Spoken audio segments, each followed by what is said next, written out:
I still remember the sound my tires made when I turned around on Christmas Eve. Not because of the snow. There wasn't much that year. Just a thin layer of frost that made the streets of Columbus shimmer under the streetlights. I remember it because I honestly believed I had just lost my daughter. The text message sat on my dashboard while the red light at the intersection changed twice before I noticed the cars behind me were honking. Don't come until you apologize to my stepdad. ****. No explanation. No Merry Christmas. No phone call. Just 14 words that somehow erased 15 years of trying to be the kind of father who never made his daughter choose between her parents. I never answered. I simply put the truck in drive, made a slow U-turn, and headed back toward an empty house. But I'm getting ahead of myself. The truth actually began 6 weeks earlier, inside my garage. Now, if you've ever restored old furniture, you know there's a point where wood stops looking like lumber and starts looking like memory. That's how I felt about the little rocking horse sitting on my workbench. It had belonged to Emily when she was 3. She'd ridden it so hard that one runner had cracked clean through. I'd repaired it once back then, promising her it would last forever. Turns out forever sometimes needs another repair. I ran my hand across the smooth maple neck. Maple, not oak. People who don't work with wood think they all look the same. They don't. Every grain tells a different story. I smiled to myself as I rubbed another coat of finish into the wood. This old boy still has a few Christmases left. The garage smelled of sawdust, boiled linseed oil, and fresh coffee. It was quiet except for an old radio humming soft jazz somewhere behind the shelves. Retirement had made mornings slower. Not emptier, just slower. I'd spent nearly 40 years as an electrical contractor. You learn to fix problems before anyone notices they exist. Funny thing is, I spent the next 15 years doing exactly the same thing with my family. Only nobody ever noticed that either. But the hidden compartment took me nearly 3 evenings to finish. Nothing fancy. Just a carefully fitted panel beneath the saddle that disappeared into the grain once it was closed. The latch clicked perfectly. Unless someone knew where to look, they'd never find it. I opened it one last time. Inside sat a large cream-colored envelope. I checked everything again. Family photographs. Every Christmas, every birthday, every school recital I could quietly attend without creating tension. Receipts. Tuition payments. Medical bills. Summer camp. Insurance premiums. Closing costs from years ago. I wasn't trying to prove I loved Emily. Love doesn't belong on receipts. The receipts only proved I'd kept my promises. Beneath them rested a stack of handwritten Christmas letters. One for every year since the divorce. Letters I'd never mailed. Things a father thinks but doesn't always say. I hesitated before placing the final letter inside. It was addressed in careful block letters. Asterisk, asterisk for Noah. Open when you're older. Asterisk, asterisk. Emily's little boy had just turned 1. He'd never remember this Christmas. Maybe someday he'd understand why his grandfather believed truth could wait, but shouldn't disappear. I closed the envelope, slid it carefully inside, pressed the compartment shut. Click. Perfect. Finally, I reached underneath the rocking horse. A tiny brass key rested against the wood. I secured it with fresh tape exactly where I'd planned. Hidden. Safe. If everything went the way I hoped, I'd show Emily after Christmas dinner. Just the 2 of us.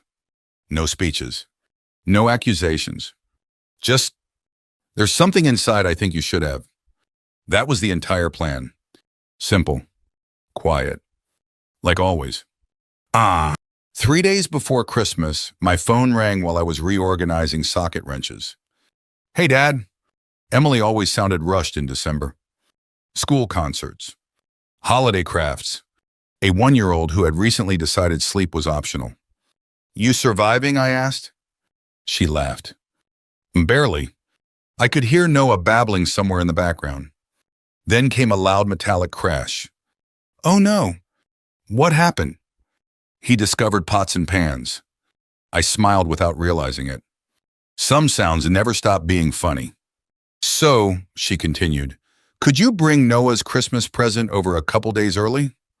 The rocking horse? Yeah, Christmas Eve is going to be crazy. I figured it'd be easier if it's already here. Of course. There wasn't even a second of hesitation. When should I come? Saturday afternoon? I'll be there. And Dad? Yeah? Thank you. She said it casually. The kind of thank you people don't think twice about. But I did.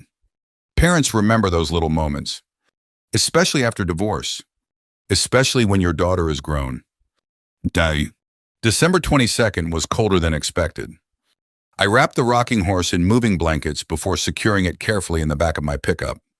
The drive across town took about 30 minutes.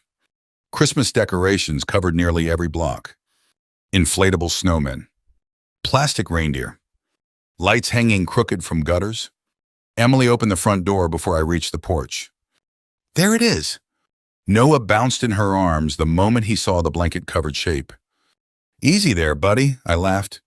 He already thinks every package belongs to him. I mean, Ethan appeared from the kitchen carrying a mug of coffee. He's usually right. We all laughed. Ethan took one side while I lifted the rocking horse inside. The living room smelled like cinnamon candles and fresh pine. Their Christmas tree stood near the front window, half surrounded by wrapped presents. We placed the rocking horse beside the tree, right where Emily wanted it. It looked right, as though it had always belonged there. It turned out beautiful, Ethan said, kneeling beside it. I shrugged. It cleaned up better than its owner. Emily rolled her eyes. Oh, stop! She ran her fingers gently along the polished wood. Dad? Her voice softened. I remember riding this. You wore grooves into it. She smiled. I probably did. Noah leaned toward it immediately. Pa? Emily laughed. I think he's trying to say pony. Maybe. Or maybe not. Either way, hearing that little voice warmed something inside me I hadn't realized had grown cold. Emily hugged me before I left. I'll see you Christmas Eve. Wouldn't miss it. I looked back once while walking to my truck. The rocking horse stood beside the glowing Christmas tree, exactly where it was supposed to be. I had no reason to think I'd never move it again. No reason to imagine that before Christmas dinner was over, someone else would already be trying to hide what it contained. And I certainly had no idea that one text message was only 2 days away from changing everything. Christmas Eve morning, I woke up before the alarm. That still happens when you've spent most of your life working jobs that start before sunrise. Your body doesn't care that you're retired. It just opens your eyes at 5:42 and says, well, let's get moving. The house was cold enough that I could feel it in the kitchen tile through my socks. I turned on the coffee maker, stood there listening to it sputter, and looked out at the backyard while the sky slowly turned gray. My neighbor's inflatable Santa had tipped halfway over during the night, so it looked like he'd given up and gone face first into the frost. For some reason, that made me laugh. Not a big laugh, just enough to make the kitchen feel less empty. I had a casserole to make. Emily liked my chicken and rice casserole because it wasn't fancy. Cream soup, shredded chicken, buttered crackers on top. The kind of dish nobody brags about until the pan comes home scraped clean. I laid everything out on the counter like I was wiring a panel. Chicken. Rice. Mixing bowl. Casserole dish. One cracked old wooden spoon Susan had left behind years ago and never asked for back. I almost put it away. Then I didn't. Some habits survive longer than marriages. By 10, the kitchen windows were fogged from the oven heat. I wrapped the casserole in foil, wrote asterisk dad, heat 350 25ths min asterisk on a strip of masking tape, and stuck it across the top. Then I just stood there. I don't know how else to describe it. There are moments in a man's life when the house gets too quiet around him. Christmas Eve can do that. I thought about the rocking horse already sitting beside Emily's tree. I pictured Noah leaning over it, making that little sound. Pa? I smiled to myself. Maybe by next year, I said to the empty room, you'll have that word figured out. Around noon, I shaved. Put on a clean blue button-down. Changed into the nicer jeans Emily always said made me look less like I crawled out from under a house. At 4 o'clock, I checked the casserole again, even though there was nothing to check. At 4:30, I carried it carefully to my truck and started toward Emily's place. I remember feeling proud. That's the part that stings now. I wasn't nervous. I wasn't expecting trouble. I wasn't rehearsing speeches. I was just a father going to his daughter's house for Christmas Eve dinner. Sometimes the thing that breaks you doesn't announce itself. Sometimes it lights up on your phone at a red light. I was about 20 minutes from Emily's house when the message came in. The phone buzzed in the cup holder. I glanced down. Emily. I expected something ordinary. Asterisk, asterisk, can you grab ice? Asterisk, asterisk, running behind at asterisk, asterisk. Asterisk, asterisk, Noah spilled peas on himself, asterisk, asterisk. Instead, I saw, don't come until you apologize to my stepdad, asterisk, asterisk. I read it once. Then again. The truck behind me honked. I looked up and realized the light had turned green. My hand went to the gear shift, then stopped. Apologize? To Richard? For what? I pulled into the parking lot of a closed dry cleaner and sat there with the engine running. The casserole steamed faintly beside me. I called Emily. Straight to voicemail. I tried again. Nothing. I stared at that message until the words stopped looking like words. Don't come. That was the part I heard loudest. Not call me. Not we need to talk. Don't come. 15 years of swallowing explanations rose up in my throat, and for 1 second, I almost typed back everything. Everything I had paid. Everything I had kept quiet. Every time Richard smiled at family gatherings like he'd carried the whole world on his shoulders, while I stood 3 steps back, pretending not to notice.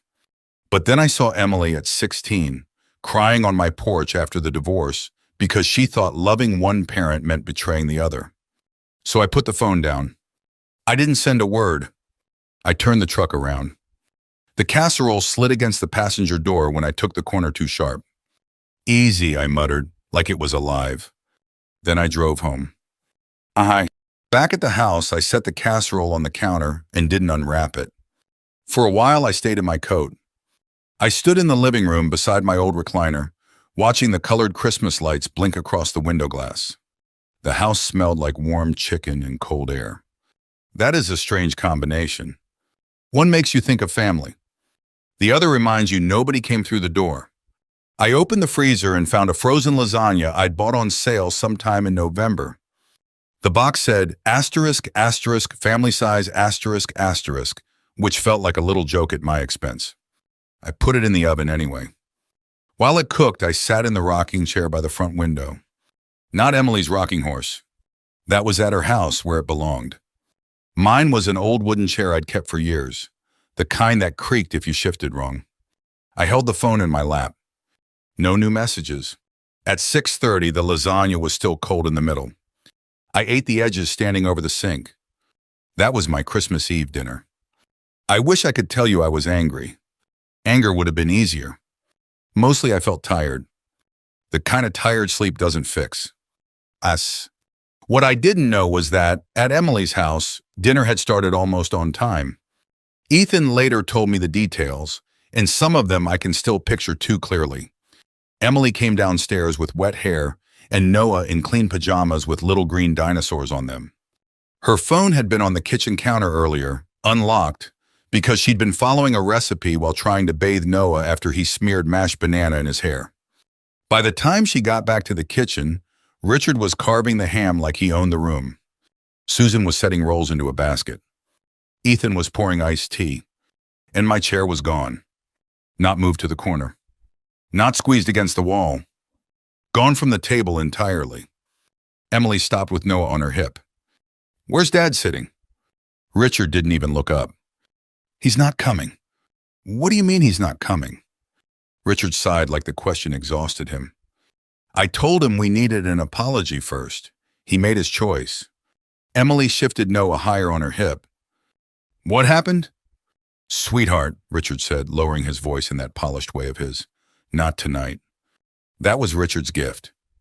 He could make ending a conversation sound like kindness. Susan looked down at the rolls.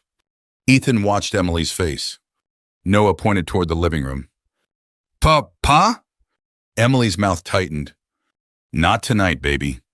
Richard chuckled. He'll survive one Christmas without an audience. Nobody laughed, so Richard laughed a little louder. At dinner, he talked too much. That was what Ethan noticed first. Richard told everyone how busy he'd been getting Noah's big gift ready. Emily frowned. The rocking horse? Richard dabbed his mouth with a napkin. Well, it needed some work. Old oak dries out if nobody maintains it. Ethan looked across the table. Oak? Richard paused. Wood, Ethan, you know what I mean. But Ethan did know enough to know the difference. After dinner, they moved into the living room. The rocking horse sat beside the tree, glowing softly under the lights. Noah crawled straight toward it. Oh, Pa, he said again, patting the saddle. Emily went quiet. Richard lifted Noah onto it and smiled for pictures. You see, he said, Grandpa Richard came through. Ethan told me later that was when the room changed for him. Not because of what Richard said, because of how comfortably he said it. Like a man stepping into shoes that already belonged to someone else. Later, when Emily took Noah upstairs and Susan started rinsing plates, Ethan walked back toward the living room to grab his sweater. That's when he saw Richard crouch beside the rocking horse. At first, Ethan thought he was picking up wrapping paper. Then Richard glanced over his shoulder. Quick. Guilty. His hand moved under the belly of the horse. There was a small ripping sound. Tape coming loose. Richard slipped something into the pocket of his red Christmas sweater, stood up too fast, and nearly bumped the tree. Ethan froze in the hallway. Richard saw him. For one long second, neither man said a word. Then Richard smiled. You lose something? Ethan asked.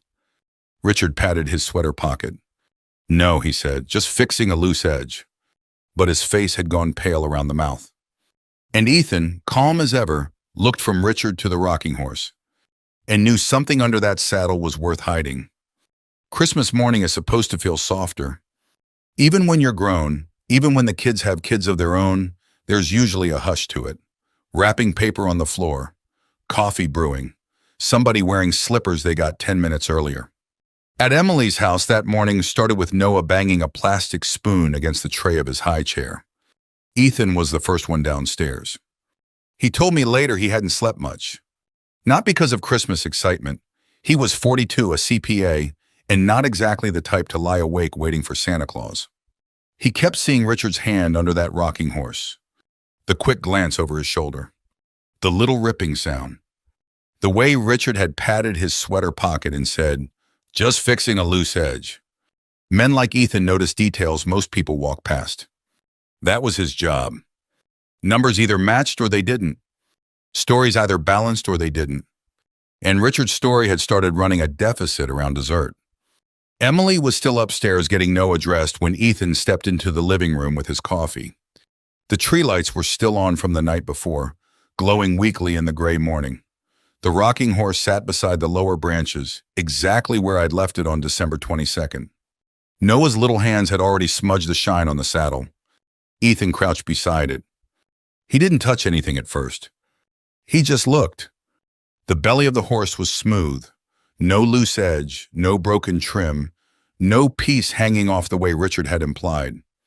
Then Ethan ran one finger underneath. The tape was gone. That stopped him cold. He stood up slowly, looked toward the stairs, then toward the kitchen.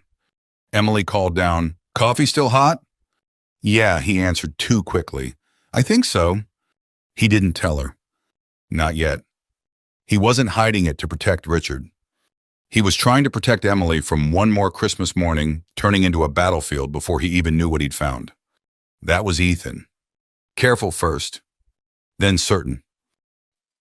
The garage was colder than the house by a good 15 degrees. Ethan slipped out there after breakfast, saying he was looking for the extra trash bags. Emily didn't question him. Noah had just discovered that torn wrapping paper could be worn as a hat, and she was busy laughing for the first time since the night before. Richard and Susan hadn't come over yet. That mattered. Ethan wanted a few minutes without Richard's polished voice filling the room. The garage smelled like cardboard boxes, old paint, and winter air. He checked the shelf by the door first. Nothing. Then the workbench. Nothing. He moved slower after that. Not like a man searching for trash bags. Like a man retracing somebody else's steps. Near the corner sat a tall plastic bin where Emily stored holiday tablecloths and extra bows. On the floor beside it was a little red fuzz. One thread. From a Christmas sweater. Ethan stared at it. Then he knelt. Behind the bin, near the concrete wall, something caught the light. A tiny brass key. It had slid partly under a flattened cardboard box. Ethan picked it up between two fingers. Small. Old-fashioned. Not something that belonged to a modern toy. He closed his hand around it and stayed crouched there for a moment. Because once you find a key, you already know there's a lock. And once you know there's a lock, you have to decide whether you're ready for whatever it opens. He waited until Emily put Noah down for his nap. That was around 1. The house had gone quiet except for the dishwasher and the soft creak of branches against the front window. Emily came into the living room wiping her hands on a dish towel. "What are you doing?" Ethan was kneeling beside the rocking horse again. He looked up at her. "I need to show you something." Her face changed before he said another word. Maybe because of his tone. Maybe because people who love each other can hear bad news before it arrives. "What?" He opened his palm. The brass key sat there. Emily frowned. "What is that?" "I found it in the garage." "Okay." "I saw Richard take something from under the horse last night." She blinked once. "Ethan." "I know." "No, Ethan, listen. Please don't start something. It's Christmas." "I'm not starting anything." He kept his voice low. "That's the problem, Em. Something already started." She looked toward the stairs. Noah's sleeping. "I know." "Then why are we doing this right now?" "Because your father didn't come last night. Richard claimed he restored this horse. Then he took a hidden key from it and lied to my face." Emily's fingers tightened around the dish towel. "That doesn't mean—" "I didn't say what it means." He held out the key. "I'm saying there's a reason he didn't want us finding this." Emily stared at the rocking horse. I wish I could have seen her face then. Not because I wanted her hurt. God, no. But because that was the first crack in a wall I had spent 15 years quietly standing behind. She whispered, "Where would it even go?" Ethan ran his hand along the saddle, then beneath it. He pressed lightly in 3 places before something gave. A soft click. Emily took 1 step back. The panel loosened so cleanly it looked impossible. Ethan lifted it open. Inside was the cream-colored envelope. For a few seconds, neither of them moved. Emily covered her mouth. "That's Dad's handwriting." Ethan didn't reach for it right away. He looked at her first. "Do you want me to stop?" She shook her head, but not like she was brave. Like she already knew stopping would be worse. "Open it." Yeah. They didn't read it in the living room. That would have felt too exposed, Ethan said. Too close to the tree, too close to Noah's toys, too close to the place Richard had posed for pictures pretending the gift was his. They carried the envelope to the kitchen table. Emily sat down slowly. The same kitchen where my empty chair had been discussed like an inconvenience. Ethan slid the contents out. Photographs came first. Emily at 9 in a blue winter coat outside a school concert. Emily at 12 holding a science fair ribbon. Emily at 16 standing beside Susan in front of a brick high school sign. Emily frowned. "I don't remember him being there." Ethan turned one over. On the back, in my handwriting, it said, "Didn't come inside. Didn't want to make it harder for her. Proud of her anyway, ... ****. Emily pressed her fingertips to her lips. Another photo. Emily's college move-in day. Taken from across a parking lot. She laughed once, but it broke halfway through. "He was there?" Ethan didn't answer. He didn't need to. The receipts came next. Neatly clipped by year. Tuition deposits. Orthodontist bills. Emergency room copays. Summer camp registration. Car insurance. A closing cost statement from years before, when Emily and Ethan bought their first small house. Emily picked that one up with a shaky hand. No, she said. Ethan leaned closer. What? She swallowed. Richard said he helped with this. Ethan looked at the paper. My God. No, he said. He said Mom and Richard wanted to help us get started. She turned the page as though the numbers might change if she looked hard enough. My name was there. Not Richard's. Mine. The letters came last. 15 Christmas letters, bundled with a rubber band. Emily touched them like they might burn her. Dad wrote all these? Ethan nodded. She opened the top one. Only read 3 lines before she had to stop. Her shoulders folded inward. Not dramatic. Not loud. Just a quiet collapse, like her body finally understood something her mind was still fighting. Ethan moved beside her and put a hand on her back. She whispered, Why didn't he tell me? Ethan said, Maybe he thought silence was protecting you. Emily closed her eyes. And who did it protect? Neither of them spoke after that, because the answer was already sitting between them. The strongest thing in that envelope wasn't a receipt. It was Susan's old letter. Emily recognized her mother's handwriting immediately. The paper had yellowed at the edges. She opened it with both hands. Ethan watched her read. Halfway down the page, Emily's chin started trembling. Susan had written it years earlier, after the divorce. She thanked me for helping with Emily's expenses. Thanked me for not forcing Emily into adult problems. Thanked me for letting her have peace even when it cost you credit you deserve. Emily put the letter flat on the table. Then she stood up, walked to the sink, gripped the edge. Her knuckles went white. Ethan came up behind her but didn't touch her right away. She said, He let me believe Richard was the steady one. Her voice was barely above a whisper. All these years. Ethan said, Emily. No, she shook her head. No, I did that too. I believed it because it was easier. A car door closed outside. Both of them froze. Through the kitchen window, Ethan saw Richard's sedan in the driveway. Emily wiped her face fast, almost angrily. Ethan gathered the photographs, receipts, letters, and Susan's letter into a neat stack. He did not put them back inside the horse. The envelope stayed on the kitchen table. The brass key lay beside it. Richard walked in through the side door without knocking, smiling like a man arriving to applause. Merry Christmas, he called. Then he saw the table. The smile slipped. Just a little, but enough. Emily turned toward him with wet eyes and my Christmas letter still in her hand. And for the first time in 15 years, Richard Lawson had no prepared story ready. Richard stood in Emily's kitchen with one hand still on the side door, smiling at evidence he didn't expect to see. That smile lasted maybe 2 seconds. Then his eyes moved across the table. Photographs, receipts, letters, Susan's old letter, the brass key. All of it spread out under the yellow kitchen light like somebody had taken 15 years and laid them flat. Emily didn't speak right away. That was what made him nervous. Richard knew how to handle crying. He knew how to handle anger. He could soften his voice, touch a shoulder, make himself sound wounded. But silence? Silence left him no wall to push against. He cleared his throat. Well, he said, forcing a chuckle. Looks like Daniel finally decided to make Christmas about himself. Emily's fingers tightened around my letter. Ethan stood beside the table, calm as stone. Careful, Ethan said. Richard looked at him. Excuse me? I said be careful. Richard's face tightened. Emily lifted one photograph. Did you know he was there? At my science fair? Richard glanced at it like it was a parking ticket.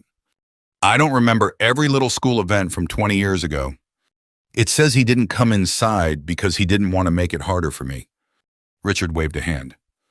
That sounds like Daniel, always dramatic from a distance. Emily flinched, but she didn't fold. Not this time. She picked up the closing cost statement next. You told me you and Mom helped us with this. Richard looked toward the hallway, like he expected Susan to appear and rescue him. She knew your father contributed some things. Some things? Emily's voice cracked, but she kept going. Tuition, insurance, medical bills, camp, the down payment help. Richard, this isn't some things. His jaw moved. For the first time, Richard didn't answer fast enough. Ethan noticed. Emily noticed too. Finally, Richard sighed, like he was the one being mistreated. All right, yes, Daniel paid for certain expenses. Emily stared at him. And you let me believe you did. I never said every dollar came from me. You let me believe it. Richard leaned on the back of a chair. I let you believe what kept this family peaceful. That sentence changed the room. Emily set the paper down slowly. No, she whispered. You let me believe what made you look good. Richard's face hardened. You have no idea what it was like dealing with your father after the divorce. Ethan said, don't change the subject. Richard snapped, this is family business. I'm her husband, and I'm the man who raised her. Emily's head came up. No, she said. One word. Small. But it landed hard. Richard blinked. Emily wiped her cheek with the heel of her hand. You were in my life. You helped raise me. I won't pretend you didn't, but you don't get to erase Dad because it makes you feel bigger. Richard's mouth opened. Nothing came out. For once, he had no polished sentence ready. Nobody slept much that night. Emily kept the envelope on the kitchen table. She didn't put it back inside the horse. She couldn't. The rocking horse stayed in the living room beside the tree, quiet and bright, while everything around it started falling apart. Susan came over later that evening after Emily called her. Ethan said she walked in pale, still wearing her winter coat, and when she saw her old letter on the table, she sat down like her knees had given out. Oh, Emily, she said. You knew? Susan's eyes filled. I knew your father helped. I didn't know Richard was taking credit for it. Richard stood near the counter with his arms crossed. Susan, she turned on him. Don't. That one word from her surprised everybody, maybe even herself. Emily looked from one parent to the other. I spent years thinking Dad just stepped back. Susan covered her mouth. He stepped back because I asked him not to make you choose. Emily's face twisted. Mom, I thought I was protecting you. Emily laughed once, and it sounded nothing like joy. Everybody keeps saying that. The kitchen went quiet again. Outside, a car passed slowly, tires crunching over old frost. Inside, Noah stirred on the baby monitor, made one soft sound, then settled. That little noise broke Emily.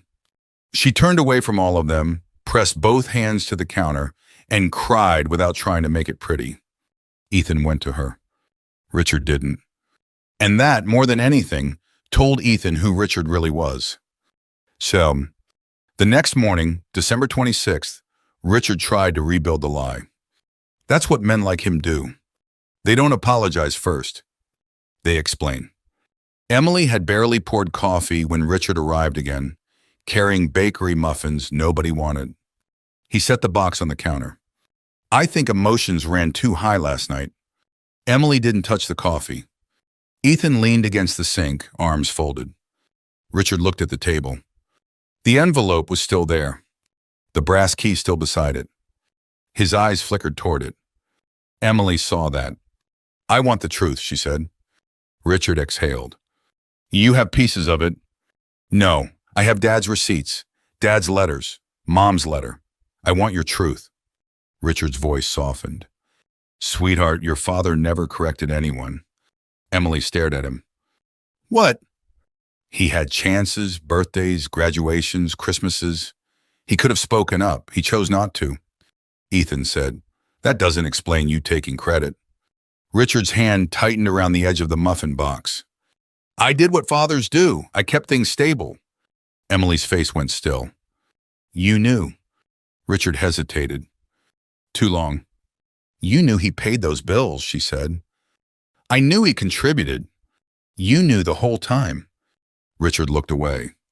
That was the admission. Not clean. Not honest. Forced out by the weight of papers he couldn't talk around anymore. Emily sat down slowly. Her voice dropped. Then why did Dad not come on Christmas Eve? Richard straightened. I told you, he refused to apologize. For what? Richard blinked. For his attitude. What attitude? You know how he is. No, I don't, because apparently nobody let me know him. Ethan stepped forward. Did you talk to Daniel that night? Richard's mouth tightened. I sent a message. Emily looked up. You sent a message? Richard's face changed. Just a flicker. But enough. I mean, the message was sent. Emily reached for her phone on the counter. Richard took one step toward her. Emily, don't turn this into some investigation. Ethan moved between them without raising his voice. Stay there. Emily's hands shook as she opened her messages. The thread with me showed only my earlier messages from December 22nd. Nothing from Christmas Eve. No argument. No apology demand. No reply from me. Her breathing changed. I didn't delete anything. Ethan came beside her. Check recently deleted. She looked at him. I don't even know if... I do. It took less than a minute. 1 minute to undo 15 years. There it was. A deleted text. Timestamp 5:30 p.m. Christmas Eve. Sent from Emily's phone. Don't come until you apologize to my stepdad. ****. Emily stared at the screen. Then she looked at Richard. Not confused anymore. Not doubtful. Empty. Richard lifted both hands. Emily, listen to me. You used my phone.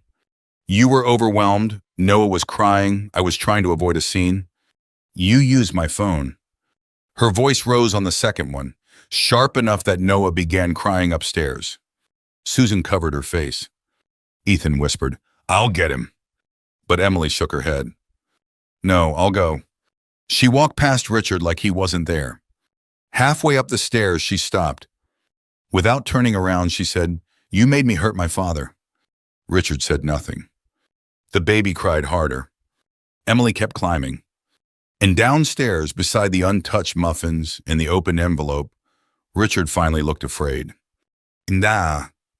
The next morning, December 27th, Ethan called me. I was in my garage cleaning tools that were already clean. When my phone rang and I saw his name, something in my chest tightened. Daniel, he said. Ethan. There was a pause. Then he said, We found the compartment. I closed my eyes. For a moment, I could smell maple dust and coffee again. Emily knows? She knows enough. I sat down on the shop stool. Is she all right? No, Ethan said quietly, but she wants to be. That nearly broke me more than the text had. Before I could answer, headlights swept across my garage window. A car pulled into my driveway. Not Emily's. Not Ethan's. Richard Lawson stepped out, buttoning his coat against the cold. Ethan was still on the line. Daniel, he asked. I watched Richard walk toward my door. I'll have to call you back, I said. Then the doorbell rang.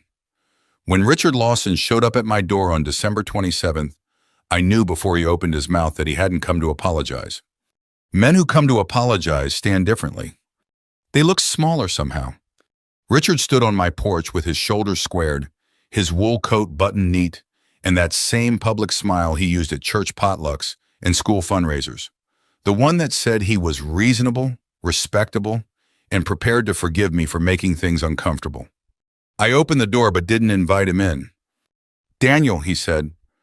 Richard. Cold air moved between us. Behind me, the garage smelled like metal tools and old sawdust. Behind him, his sedan idled in my driveway, exhaust drifting white under the gray morning sky. He glanced past my shoulder. We should talk inside. No. His smile tightened. All right, fine, I'll be brief. That was the first lie. He wasn't brief. He started with bargaining. Emily's upset. You know how emotional she gets when family pressure piles up. I said nothing. He shifted his weight. This doesn't have to become ugly. We can all sit down, explain things carefully, and move forward. You don't want Noah growing up around bitterness, do you? There it was. A baby used like a shield. I kept one hand on the doorframe. What exactly are you asking me to do? Richard's eyes narrowed a little. He didn't like direct questions. I'm asking you to be mature. I see. Tell Emily this was a misunderstanding. Tell her you should have spoken up years ago. I'll acknowledge some confusion about expenses. Confusion. He heard my tone and tried another road. I can reimburse you for some of it. That almost made me laugh. Not because it was funny, because it was so small. 15 years of silence, a daughter's trust, Christmas Eve alone with frozen lasagna. And Richard thought the problem had a dollar amount. I looked at him for a long moment. You think I kept receipts because I wanted repayment? His face flushed. I'm trying to solve this. No, you're trying to survive it. For the first time, his polished mask slipped all the way. You always did this, he said, voice low, acting noble, standing back, letting everyone think you were above the mess. I stood back because Emily was a child. And now you get to play the wounded saint. I opened the door wider, not to welcome him, but to make it clear the conversation was ending. You sent that text from her phone. His jaw clenched. She would have sent it eventually. No, Richard, she wouldn't have. He looked away first. That told me everything I needed. Then came the emotional blackmail. If you blow this family apart, that's on you. I stepped onto the porch. The boards creaked under my shoes. I didn't expose you. I didn't call Emily. I didn't show up waving papers at Christmas dinner. He stared at me. I built a rocking horse for my grandson, I said. That's all I did. His mouth opened, but nothing useful came out. So I gave him the only answer I had left. You should go. He stood there another few seconds, waiting for the old Daniel to make things easier. The old Daniel didn't. Finally, he walked back to his car. I watched him leave. And for the first time in 15 years, silence didn't feel like surrender. January 2nd was Emily's idea. She called me the night before. Not Ethan. Not Susan. Emily. When I saw her name, I had to sit down before answering. Hi, Dad. That was all she said at first. 2 words. But I heard the little girl who used to stand in my garage wearing pink rain boots, asking if she could help me fix electricity. Hi, sweetheart. She cried then, quietly. I let her. After a while, she said, I'm having Christmas dinner tomorrow, a late one. I looked toward the dark kitchen. That's nice. I want you there early. Early. Not tolerated. Not squeezed in. Not called after everyone else had arrived. Early. My throat tightened. All right. And Dad? Yeah? I'm not asking you to make a speech. I don't have one. I know, she breathed out shakily. That's why I need you there. Nah. When I arrived the next afternoon, my chair was at the table. Not just any chair. Mine. The same wooden dining chair Emily had always placed near the kitchen entrance, because I liked having a little room for my bad knee. I noticed it before I noticed anything else. Emily saw me notice. Her eyes filled, but she didn't rush me. Noah was on the floor in the living room, pushing a toy truck into the leg of the rocking horse. The horse sat beside the tree, still polished, still steady. The envelope was back inside it now, Emily told me later. But the brass key lay on the coffee table. Plain as daylight. Richard arrived last. Of course he did. Susan came in before him, pale and quiet.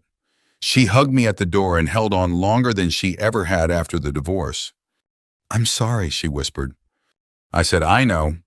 That was all either of us could manage. Dinner began politely. Too politely. Forks touched plates. Glasses were passed. Noah dropped a roll and laughed like he'd invented comedy. Then Emily stood. She didn't raise her voice. She didn't shake papers in anyone's face. She simply walked to the coffee table, picked up the brass key, and held it in her palm. I need everyone to understand why Dad wasn't here on Christmas Eve. Richard set down his fork. Emily, not now. She looked at him. Yes, now. No one moved. Ethan sat beside her, steady and silent. Emily opened the rocking horse compartment and removed the envelope. Piece by piece, she laid out the truth.